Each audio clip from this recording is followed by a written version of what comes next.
दोस्तों, इस एपिसोड में चर्चा करेंगे एक ऐसे बायोलॉजिस्ट की जो कि अपने बनाए एक अजीब से तरीके से मरे हुए इंसानों को फिर से जिंदा करने का दावा करता था। वह इस शोध को काफी आगे ले गया और एक समय में जाकर उसने सफलता भी हासिल की।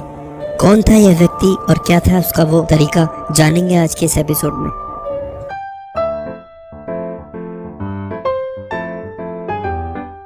रॉबर्ट ई कॉर्निश एक अमेरिकन बायोलॉजिस्ट था जो कि यूनिवर्सिटी ऑफ कैलिफोर्निया बर्कली से ग्रेजुएट था। कॉर्निश बचपन से ही विलक्षण प्रतिभा वाला था। इसका अंदाजा इस बात से लगाया जा सकता है कि मात्र 21 वर्ष की उम्र में उसने ग्रेजुएट होकर मेडिकल प्रैक्टिस करने का लाइसेंस प्राप्त कर लिया था। बर्कली में रहकर उसने कई विचित्र प्रोजेक्ट पर काम किया। उसमें से अगर किसी एक की बात करें तो कॉर्निश किसी ऐसे लेंस को डेवलप कर रहा था जिसकी मदद से पानी के अंदर न्यूज़पेपर पढ़ा जा सके। लाइसेंस मिलने के करीब 8 साल बाद उसे लगा कि वह एक नए तरीके से मरे हुए इंसानों को फिर से जिंदा कर सकता है। कॉर्निश का मानना था कि मरे हुए इंसान की नसों में अगर खून का प्रवाह फिर से होने लगे तो वह जिंदा हो सकता है। इस थ्योरी को लेकर उसने आगे काम किया। उसने एक टीटी बोर्ड को यूज में लिया जिस पर मरे हुए व्यक्ति को वह लिटाकर झुलाते हुए जिंदा करने की कोशिश करता था। दोस्तों, हम आपको बता दें कि टीटी बोर्ड सीसॉ झूले की तरह दिखने वाला एक बोर्ड होता है। कॉर्निश ने अपने इस टीटी बोर्ड के साथ कई मरे हुए लोगों पर परीक्षण किए पर असफलता हाथ लगी। कॉर्निश का यह तरीका शायद आपको अजीब लगे, इसलिए आइए इसके पीछे का लॉजिक जान लेते हैं। कॉर्निश मानता था कि मरे हुए इंसानों की नसों में खून का प्रवाह दिल के रुकने की वजह से बंद हो जाता है। यदि मरे हुए इंसान की नसों में फिर से खून का प्रवाह होने लगे तो वह पुनर्जीवित किया जा सकता है। वह ऐसा एक बोर्ड की मदद से करता था जिसे टीटी बोर्ड कहा जाता है, जो काफी हद तक सीसॉ झूले जैसा होता है। वह मरे हुए व्यक्तियों को टीटी बोर्ड पर लेटाकर उसे इतनी तेजी से ऊपर नीचे झुलाता था जिससे कि मरे हुए व्यक्ति की नसों में फिर से खून का प्रवाह होने लगे। वह ऐसा करने से पहले नसों में एड्रेनलिन नाम का केमिकल इंजेक्ट करता था जिससे कि खून पतला हो जाए और नसों में ठीक से प्रवाह कर सके। कॉर्निश ने इस लॉजिक के साथ कई मरे हुए लोगों को जिंदा करने की कोशिश की। उसने यह प्रयोग हार्ट अटैक, पानी में डूबने और बिजली से जलकर मरने वाले इंसानों पर किए पर सफलता हाथ नहीं लगी। कॉर्निश को जितने भी मरे हुए व्यक्ति अपने परीक्षण के लिए मिले थे उन्हें मरे हुए काफी देर हो चुकी थी। तो कॉर्निश इस नतीजे पर पहुंचा कि सभी लोग जिन पर प्रयोग किए गए थे परीक्षण में शामिल होने के लिए बहुत लेट हो गए थे।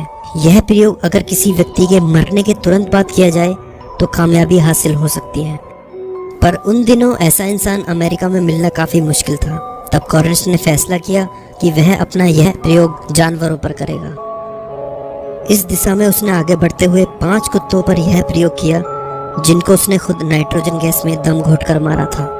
हालांकि कॉर्निश ने कहा कि सभी कुत्तों को क्लिनिकली मौत दी गई थी, यानी उन्हें ऐसा मारा गया था जिससे मरने पर सबसे कम दर्द हो।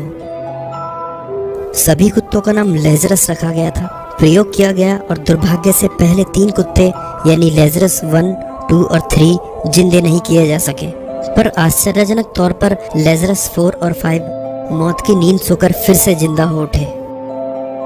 जी हाँ दोस्तों, उन दिनों की एक न्यूज़पेपर की यह कटिंग इस बात की पुष्टि करती है कि प्रयोग किए गए 5 कुत्तों में से 2 कुत्तों को पुनर्जीवित कर लिया गया था। आइए डिटेल्स में जान लेते हैं। चौथे कुत्ते यानी लेजरस 4 को मरने के ठीक बाद टीटी बोर्ड पर लिटाया गया और योजना अनुसार तेजी से झुलाया गया। करीब आधे घंटे तक लगातार कोशिश करने पर लेजरस 4 कांपते हुए और हल्की भौंकने की आवाज के साथ फिर से जिंदा हो उठा। कॉर्निश की माने तो कुछ दिनों बाद लेजरस 4 अपने पंजों पर खड़ा होने, भौंकने और खाना खाने लायक हो गया था। इस अद्भुत सफलता के बाद यह प्रयोग 5वें कुत्ते यानी लेजरस 5 पर भी किया गया और उसे भी जिंदा कर लिया गया। इस बार कॉर्निश ने बयान दिया कि लेजरस 4 के मुकाबले लेजरस 5 4 दिनों में ही नॉर्मल हो गया था, वहीं लेजरस 4 को नॉर्मल होने में 14 दिन लगे थे। कॉर्निश की इस चौंका देने वाली सफलता ने पूरे देश को हैरान कर दिया था। मीडिया और साइंस जगत ने कॉर्निश के इस कारनामे का स्वागत किया, पर कॉर्निश के दिमाग में इस खोज को आगे ले जाने का जुनून सवार था। कॉर्निश इसे केवल जानवरों तक सीमित नहीं रखना चाहता था, वह चाहता था कि अब यह प्रयोग किसी इंसान पर किया जाए। अब उसे किसी ऐसे इंसान की तलाश थी जो मरने के तुरंत बाद उसके इस प्रयोग में शामिल किया जा सके। इसके लिए उसने अपने प्रयोग में कुछ नई चीजें शामिल की उसने इसे मानवों पर प्रयोग किए जाने लायक बनाने के लिए इसमें एक होममेड हार्ट और एक लंग यानी कृत्रिम फेफड़ा जोड़ दिया, जो कि वैक्यूम क्लीनर और रेडिएटर के पार्ट से बने थे। सब कुछ तैयार था, इंतजार था तो बस किसी ऐसे व्यक्ति का जो इस प्रयोग का हिस्सा बन सके। कुछ दिनों बाद थॉमस मैकमोनिगल नाम का एक हत्यारा, जिसे स्टेट ऑफ कैलिफोर्निया की तरफ से मृत्यु दंड दिया गया था, कॉर्निश के इस प्रयोग का हिस्सा बनने को राजी हो गया। असल में थॉमस मैकमोनिगल को बच्चों की हत्या करने के आरोप में मृत्यु दंड की सजा दी गई थी, जिसके अनुसार उसे गैस चैम्बर में दम घोटकर मारे जाने का प्रावधान था। मैकमोनिगल ने कॉर्निश से संपर्क करके उसके इस प्रयोग का हिस्सा बनने की इच्छा जाहिर की। कॉर्निश और मैकमोनिगल ने स्टेट ऑफ कैलिफोर्निया सरकार के सामने अपनी यह अर्जी रखी।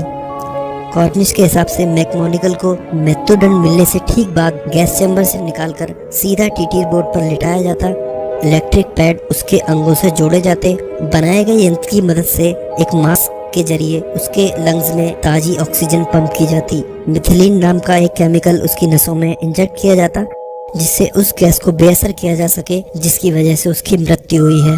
उसके बाद उसे इतनी तेजी से टीटीर बोर्ड पर ऊपर नीचे झुलाया जाता, जिससे कि नसों में खून का प्रवाह फिर से होने लगे। अगर सब कुछ ठीक रहता तो कॉर्निश के हिसाब से मैकमोनिगल फिर से जिंदा हो उठता, पर मैकमोनिगल और कॉर्निश की यह अर्जी ठुकरा दी गई। स्टेट ऑफ कैलिफोर्निया गवर्नमेंट का मानना था कि यदि मैकमोनिगल इस प्रयोग से जिंदा हो गया तो वह उसका क्या करेंगे, क्योंकि ना तो वह बच्चों के इस हत्यारे को रिहा कर सकते हैं और ना ही उसे फिर से मार सकते हैं, क्योंकि ऐसा करना डबल जियोपार्डी क्लॉज का उल्लंघन होता। दोस्तों, डबल जियोपार्डी क्लॉज एक प्रावधान है जिसके तहत सरकार किसी मुजरिम को एक अपराध के लिए 2 बार मृत्युदंड नहीं दे सकती। स्टेट ऑफ कैलिफोर्निया की इस चिंता ने कॉर्निश की इस शोध को रोक दिया। कॉर्निश अपनी इस अर्जी के रिजेक्ट होने के बाद काफी हताश हो गया और उसने अपनी यह शोध बंद कर दी। अपने जीवन के अंतिम दिनों में कॉर्निश ने एक टूथपेस्ट बनाया था, जिसकी नकल करने की कोशिश कई लोगों ने की, पर सभी नाकाम रहे।